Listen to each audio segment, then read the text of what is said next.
Hey people, CzarThwomp here, and welcome to episode 55 of Dual Destinies. Last time, we managed to push Means to the point where he turned into Kratos, and now we are trying to prove that he murdered Court on the stage, and that he wiped up the blood with the Gaviner's banner. So let's go. If it wasn't caused by the body crashing into the statues, then what was it? I hadn't thought of that. If that loud crash wasn't the body hitting the statues, then what was indeed? The knot in the school banner showed that something was carried along the wire in it. So if that's true, I know what I have to find. Something that was in the art room before the murder and then on the stage after. The object that was sent down the wire to crash into the statues was... Take that! Ah! That statue! Yes, I believe it was this statue that broke the other two, not Professor Court's body. The unique statue you see on the right, that was the pure white Lady Justice from earlier. Professor Court actually broke it while she was polishing it the day before the mock trial, but she used her own unique artistic sense and technique to repair it as you see here. Nobody would have guessed that it was originally Lady Justice. Silence. Perhaps you are onto something. But why, pray tell, would anyone move that scrap heap relic in such a tedious manner? Excellent question, Simon! Keep them coming! You know why, but the fact that you won't acknowledge it shows how twisted you are. Lady Justice was moved during the mock trial. During that time, Professor Means was fabricating an alibi with his pre-recorded speech. If we consider the facts, then Lady Justice was moved in order to... interrupt the mock trial! Professor Means was trying to interrupt the mock trial. That must be the answer. He thought it was trash. Then let me ask this. Why would the professor want to interrupt the mock trial? I object, Your Honor. I object to how you always ask people questions like that. You should try thinking for yourself once in a while. Oh, I just had a thought. It involves a penalty for a certain smart alecky defense attorney. The issue here is the moving of the Lady Justice statue. Okay, let's go. Okay, it was to point us to the body. Professor Means used his pre-recorded speech to fake an alibi during the mock trial. He wanted to make it look like he couldn't possibly have moved the body. Moving Lady Justice was his way of pointing us to the body and cementing his alibi. Gah! That's quite a persuasive argument. For a while there, I thought you weren't taking the trial seriously. Well done.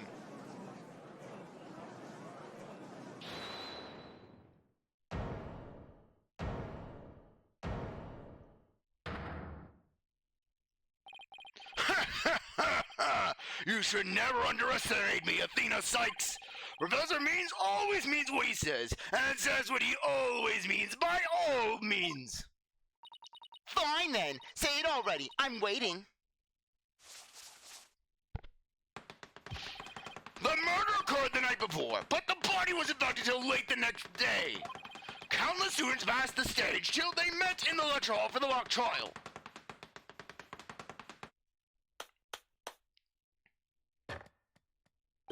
So, answer me this. Why didn't anyone see the body the entire time? That can be explained by, if the victim was murdered on the stage and left there, the body would inevitably have been discovered. And of course, there was nowhere to hide a body upon that stage. This is not good, Athena. Our claim is this close to being beat to a pulp. I know, but we've come so far. Consider yourself schooled! I couldn't have possibly killed anyone! The killer is none other than Juniper Woods! It always has been, and it always will be! Just wait a minute.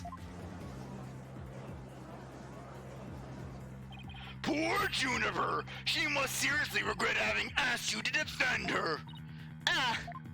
And to add insult to injury, you nearly had you convicted for murder with that whole "you're a goner, Hugh O'Connor" debacle. I mean, what was that? That was the most pathetic display I had ever seen! Surely you haven't forgotten that little fiasco?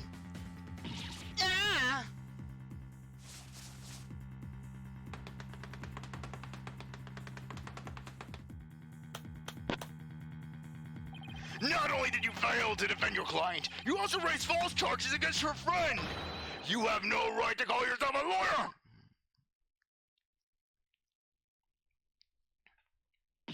Ah! I'm sorry, I can't do that. I can't do a real convincing scream in that voice. But if this trial proceeds in the same manner and ends in the same way as the mock trial, Would you not lose everything you've worked so hard to gain? Well, I'll just have to make sure that doesn't happen then, won't I? Don't tell me I failed once again. Failed to save someone near and dear to me. I've worked so hard to become a lawyer and even studied psychology. Has it all been for naught? Am I just doomed to relive that all over again?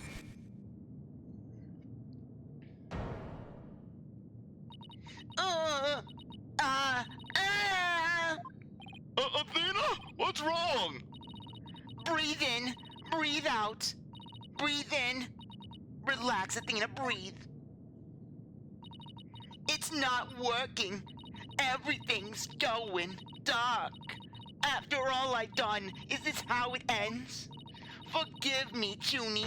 I couldn't protect you like I said I would.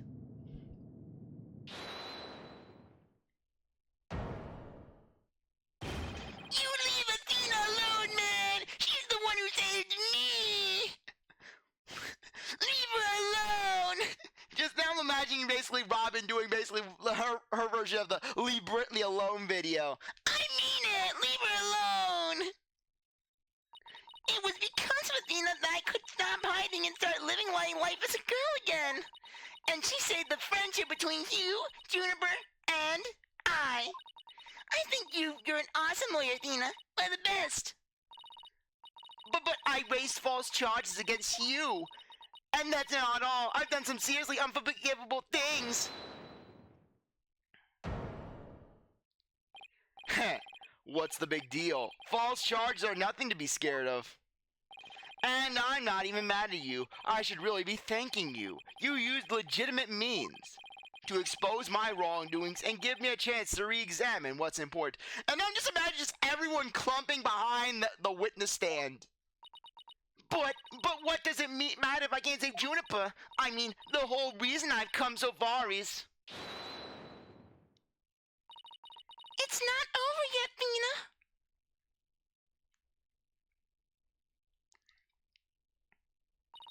Even now, at this very moment, I still believe in you. Junie, I know you better than most people, Athena. And I know you've never surrendered into the... and I know you never surrendered to the dark age of the law like the professor did. Thank you, Junie, but I feel like I can barely breathe. I don't know what to do. Silence. Oh God, it's happening again! Oi! Juniper! You better prepare yourself for jail! That's how she was when she caused me to end up in jail! And look at me now! Stop your bleeding this instant! You look like an utter fool! Again! But, Roskia Blackwell, there's one who awaits you, is there not? And that is the reason you have studied so very hard. Are you prepared to give up on all you have worked for thus far? It would not do to have you disappoint you know who. Oh God, this is how it's gonna end for me. Just having a breakdown. I knew I should have gone with option B. I knew I should have called Gavin all those years ago.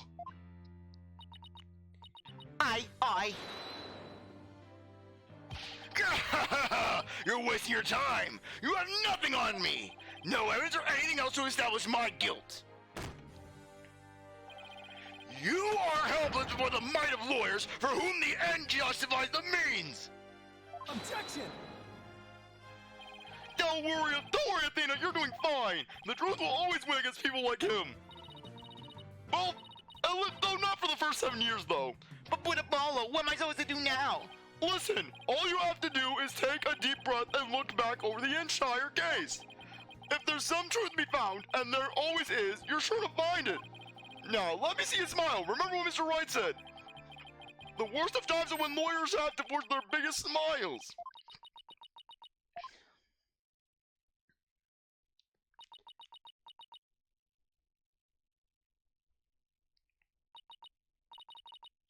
Thanks, everyone.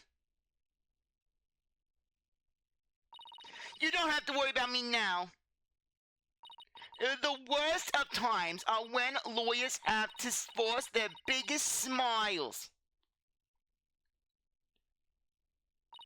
Athena Sykes is psyched and ready to rock. Prepare for your utter defeat.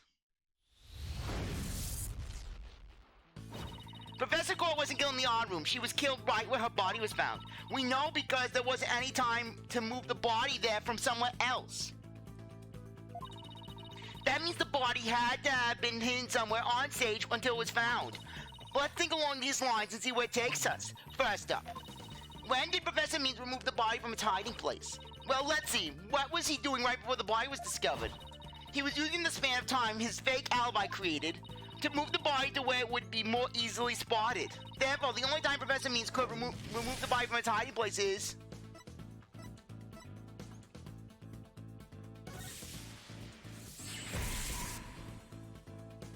It was during the mock trial, specifically...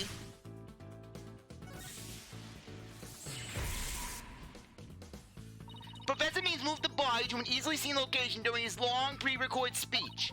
The professor also moved something to the stage that wasn't there before, specifically... the body! Wait, we already have a body. Why would there be another one? After all, there was only one victim, Professor Court, and she was already sprawled on the stage. In that case, I had to do it.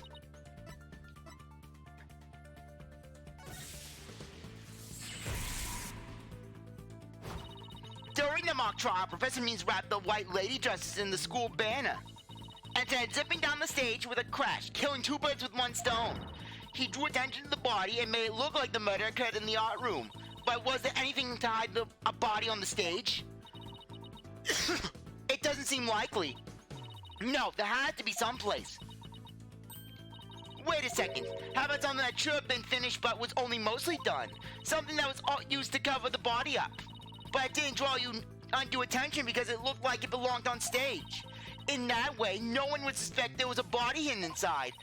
What was already on stage capable of concealing the body?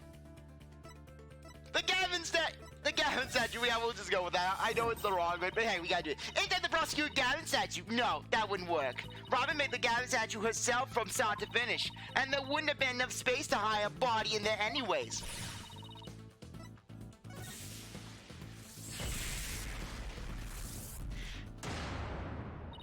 Oh, I know, the Mr. Right statue was never actually finished.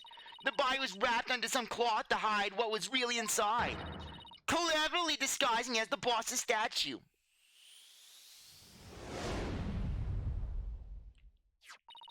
Miss Newman gave up on the right statue, yet Professor Means finished it in a single night. Yes, what an impressive feat that was. Objection! No, his so-called work of art deserves none of our praise. That's because it was only a facade to hide his real work. The murder of Professor Court. Come again? I'm afraid I don't follow. He hid the body by making it look like the statue of Mr. Right. With the body wrapped under a piece of cloth, it looked just like a statue. What? I second that. What? Now this is getting interesting. No! This is getting preposterous! How would such a thing even be possible? Objection! We'll never know until we try. Uh-oh! I think I know where this is going! Okay, Apollo, time to turn me into a feasible likeness of Mr. Right. I'm gonna pose like the statue, like so. And now I want you to wrap me up in a cloth so I look like a statue. I hate to ask the obvious, but where am I supposed to get this magical cloth?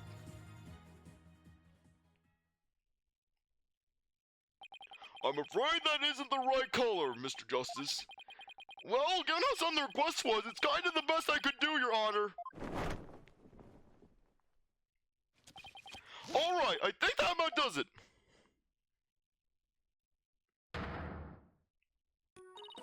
Well, what do you think, everyone? Do I look just like a statue of Mr. Right or what?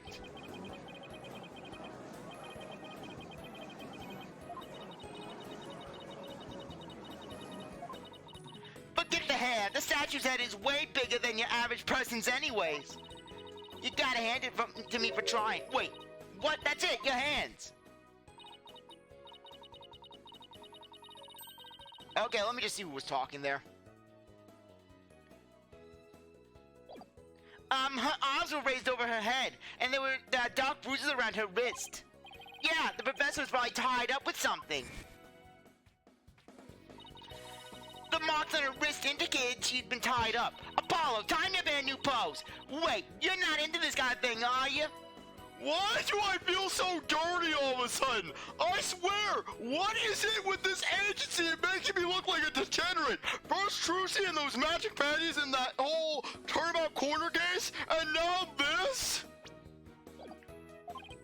What? No! But something was your idea! Just tell me how to tie your hands already! Professor Court's wrists are tied together, and I can't help but think that's related. How should I arrange myself to match the shape I want, given her hands were tied? Apollo, tie both of my hands behind my head. See, this makes it possible to fake the spikes on the back of Mr. Wright's head. Sure, but what about the statue's arm? With both arms behind your head, you can't exactly complete the pose. Yeah, it would be awfully hard to make the objection pose like that. I can't help thinking you forgot something, Athena. Something on the body that you don't have right now. What did the victim's body have that I don't? Take that! Oh right, there was an arrow sticking out of her side. Okay, Apollo, take that and plunge it into my side.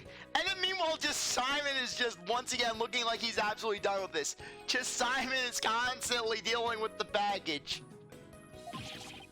Simon is disappointed. What are you, crazy? Fine, then go get some duct tape, rapido, now. And why is Simon not blinking? I haven't seen Simon blink this entire time. Athena, I cannot unsee it. Even blinking will not help. Alright. I don't need to know other languages to know bossy when I hear it.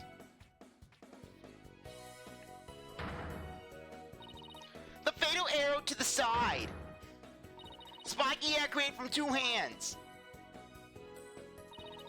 A masterpiece in the making. Now cover me up with the cloth. But remember to make the arrow stand out, okay?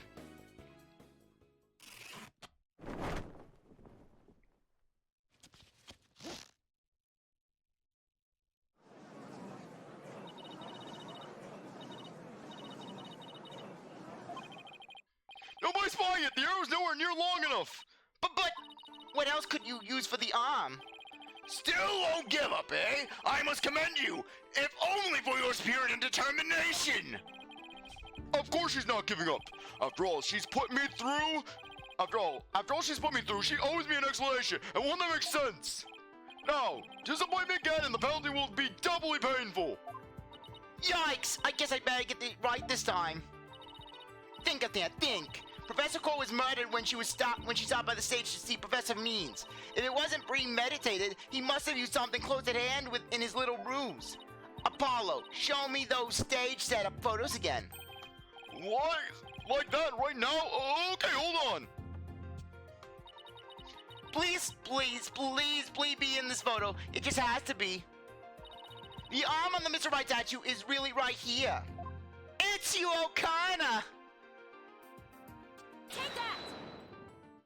Got it! I know what you used for the arm on the statue of Mr. Right. This is absurd! There's no such thing in this photo! Don't play dumb with me, Professor. It's the staff you have right there. Staff! This is the spear of a great legal warrior! I have fought 12 bailiffs once with it!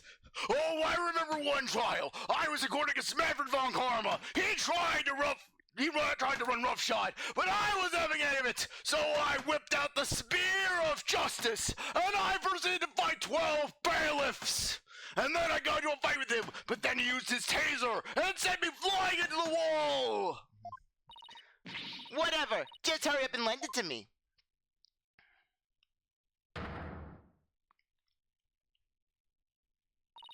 The length is perfect. Mr. Wright couldn't possibly object to such an awesome arm. Okay, go for it, Apollo. Sure, I'll give your arm a hand. Cloth and binding coming right up.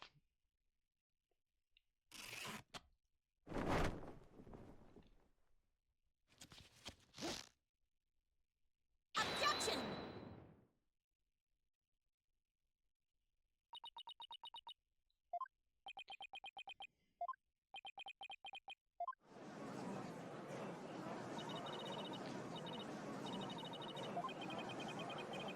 Yeah, basically, first Phoenix gets mistaken for some roid rage Cheeto man, and then and now he's getting mistaken for a corpse. Just Phoenix cannot have an identity for himself. We did it! Didn't we? You're enjoying this too much, Athena. Well, am I not the spitting image of the legendary Phoenix, right? The man who will bring us out of these dark ages into an era of brilliant golden light? Golden light? All I see before me is the pink specter of a man. That's just because Mr. Wright likes his statue. He's positively tickled pink. Get it, Apollo? He's tickled pink. Wow, that joke deserves a pink slip. It seems the gallery is quite impressed with the defense's sharp thinking. And the witness? Bah! The resemblance is nothing more than a coincidence. Objection! Not so fast there, Buster. Unfortunately for you, I can prove my theory to be more than coincidence. To prove that this spear was thrust into the victim, all I have to do is...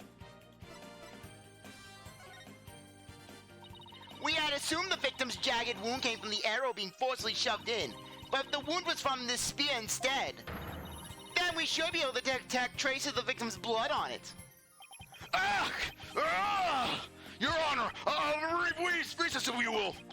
By any means possible, what if I get rid of my spear? Wait, what if I burn it?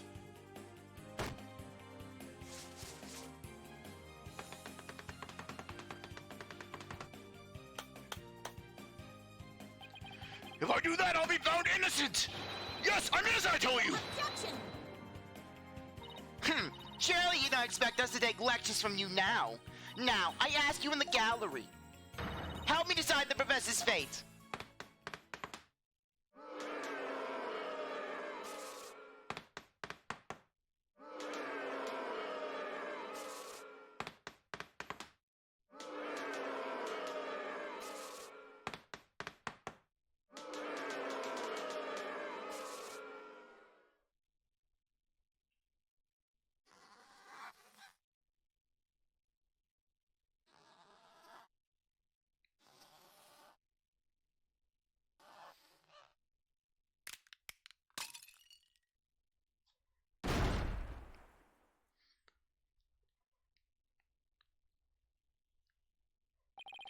Prosecutor Blackwell, what has become of our witness, Aristotle Means? It is as Sykes Donor suspected. Blood was detected on his staff. He has admitted to this heinous crime, all of it. He shall join us in the clink tomorrow. His teaching skills can be put to good use there. Right! You'll teach felons that the ends justify the means. So much for rehabilitation. Can I ask what the professor's motive was? Humph! I could barely make out a word he said on account of his shattered teeth. One of Blackwell's fellow inmates was once a surgeon. Why not a former dentist, too? I eventually had him put pen to paper. It turns out Professor Means was the one taking bribes. The victim had suspected him after a report from the class snitch. She ruined everything, he said. He said that he couldn't have anything nice because Juniper was poking her nose around. She didn't know the phrase, curiosity killed the cat, and now look at what happened. This is all her fault. That led her to question him at length the day of the killing, right there on that stage. The result? The heinous crime that was brought before this court. The fool, like Newman, had come to know of the script's contents via the victim's note. It seems he came up with a plan to stab the victim with her own awl in order to make the killing look like the one in the script and thus frame the defendant. But that scrap of paper with Hugh's name had the same mark as Professor Court's planner. Yes, about that. Those planets are bestowed upon all students graduating at the top of their class. Except, of course, if you... but then, of course, they upgraded it for the prosecutor's course. They don't get a planner. No. Instead, they get a jacket. I should know. I have to see the worst wearing that thing every day. Ugh. Really? So then? Indeed. Once upon a time, Professor Means was also awarded the same notebook. The handwriting is being analyzed now, but like it or like as not, the scrap belonged to him. This too was evidence of the bribery scheme that the victim had obtained. Know that Constance Quartz was clean, and that only Aristotle Means took the bribes. To think a professor would murder a colleague, then try pinning on a student. If this is the dark age of the law, then we can only hope that there's a brighter future awaits.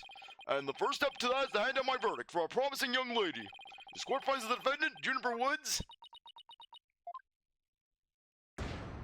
Not guilty.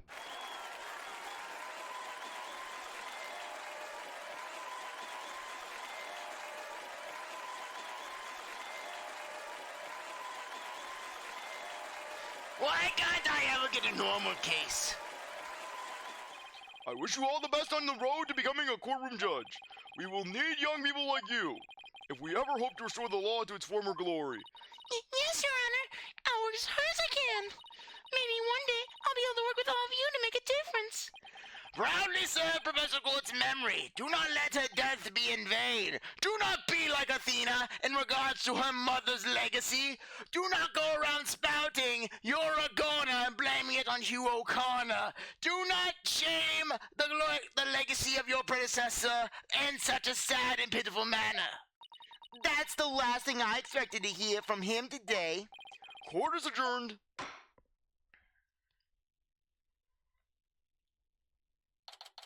October 26th. District Court. Defendant. Lobby number 3. Thank you, Athena. I really mean it. It was nothing really. I can take the biggest tangled mess of a case and unravel it just like that. I don't know. You looked pretty wound up there at the end. Literally and figuratively. You look pretty hungry for a knuckle sandwich, Buster. Take that! And that thing just punches the ball right through the wall. I want to thank you too, Apollo. Don't mention it. The way you were always there for Athena when she was in a bind. And at the detention center where your smile gave me hope when there was none. It was just like the warm rays of the sun shining down on a peaceful woodland. I think you're an absolutely amazing person. Thanks, Juniper. That means a lot to me. Oh, by the way, Apollo, would you like some grape juice? Oh, sure. Hey, why is it fizzing? Oh, don't, just ignore that. Okay. How about just poop? Time to do my own studying. And then Juniper's just dragging Apollo off. But I still have lots of work to do, and I can't wait until we see you on the judge's bench. I promise you I'll get there someday. That's why until that day, Ow. Guys, I got some big news. I mean, this is huge. Oh, am I interrupting something? No, it's okay, I think. So, what's the big news? The school festival. It was supposed to have been canceled after what happened, but... We just got a call. In memory of Professor Constance Court, who worked so hard to make it happen. The festival is being extended one extra day until tomorrow. Really? All right.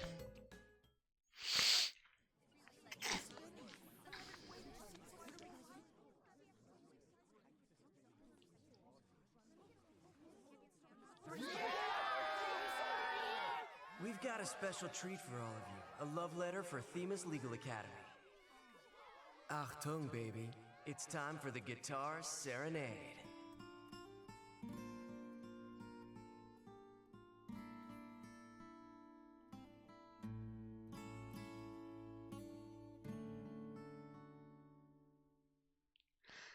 Yeah, though, really, even though, Claudia playing Guitar Serenade after bowing in apology that he would never play that song again. Basically, really, you think that Claudia, oh no, I am not playing Guitar Serenade. Not again.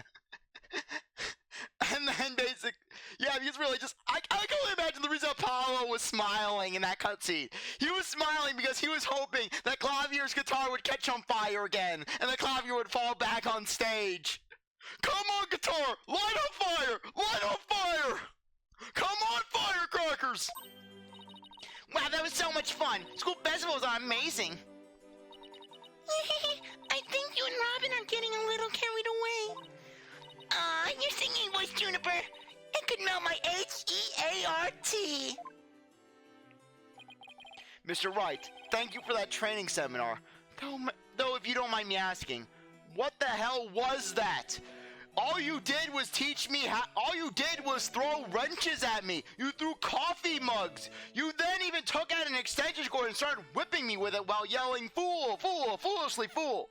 And then you started slapping me really hard. Why? That is my life, Hugh. That is what I deal with on a daily basis. Just remember, the objection boast is all bad attitude. And then you just hold me a bluff. Why? What is wrong with our system? Oh, and congrats on your mock trial win. Although Robin had you for a while there. I did, didn't I? But I'm just glad we're back to how we used to be, thanks to Athena. And you know what? I think I'll stick with becoming a prosecutor after all. I'm gonna make up for my mock trial loss by winning the real deals in court. Mock trial loss? What loss? Wait, did they reprise the trial and Hugh won?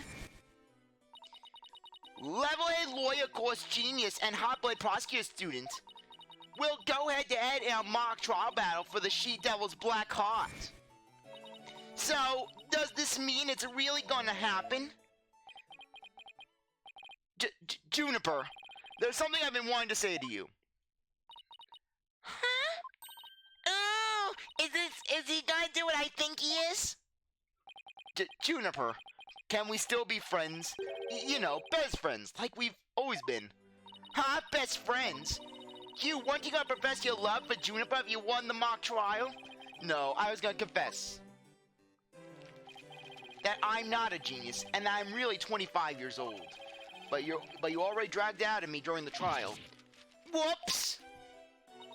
Listen, you too, Robin, Miriam. Me too? Miriam's got this tactical espionage action stuff down to a science. I've been thinking. It's up to us to put an end to the dark age of the law if we can. Let's all work together to usher in a new era while winning only results from the truth. And the end never justifies the means. Count me in! My voice is just giving out. I wouldn't have it any other way.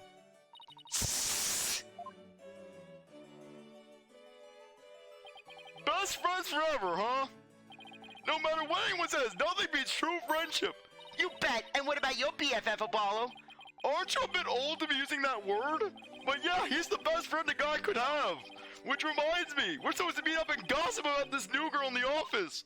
Hey, no talk about me behind my back. So what kind of guy is he anyways? Well, if I had to describe him in one word. And so, after some slight arm twisting, Apollo promised to bring me to meet his friend.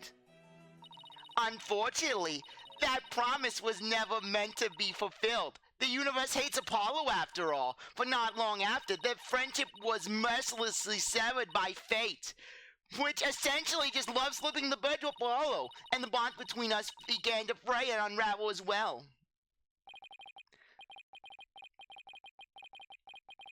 Sorry, but I'll be taking a leave of absence. Even now, those words continue to ring in my ears. The discord in our ever-cheerful Apollo's voice made him sound so cold and distant. Why, Apollo? Why? Why would you leave us all behind?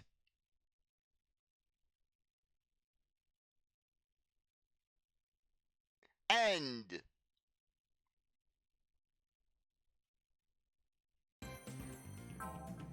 Okay, no, we're not gonna save the game, not yet. Continue on to the next episode.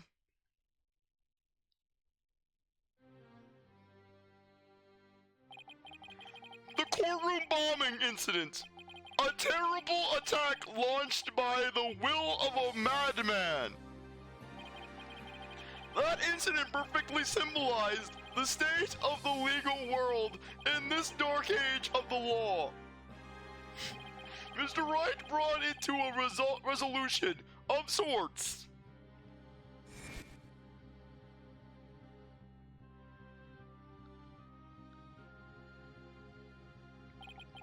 Tantonate was discovered to be the one responsible for the bombing. If only it were that simple. Somehow, I can't help but think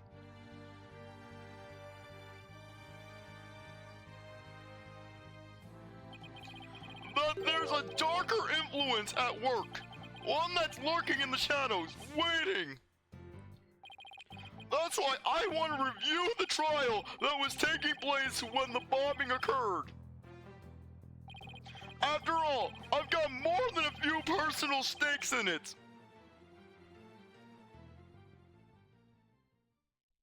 Episode 4, The Cosmic Turnabout. The penultimate episode in the game.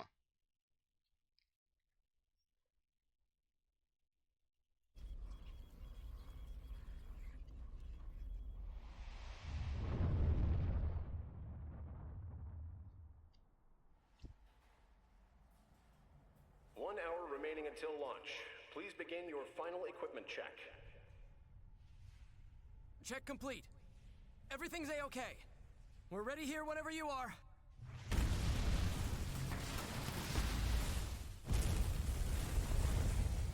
Come in, Act 2.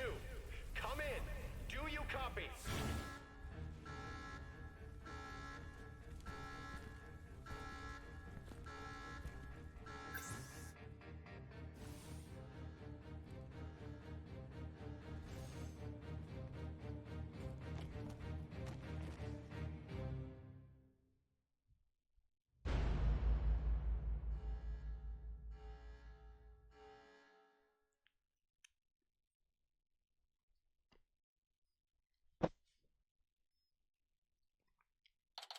December 16th, 9:12 a.m.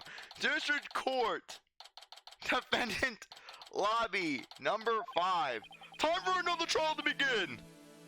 Though I think that now would be a good time to end this episode off, because I think now would be a good time to end things off. Anyways, I really appreciate that you stuck around to watch this episode. You're a great viewer, and I hope you come back for the next one. If you like this video, like, subscribe, comment, share, do whatever you want. With that, I'll see you next time. Bye.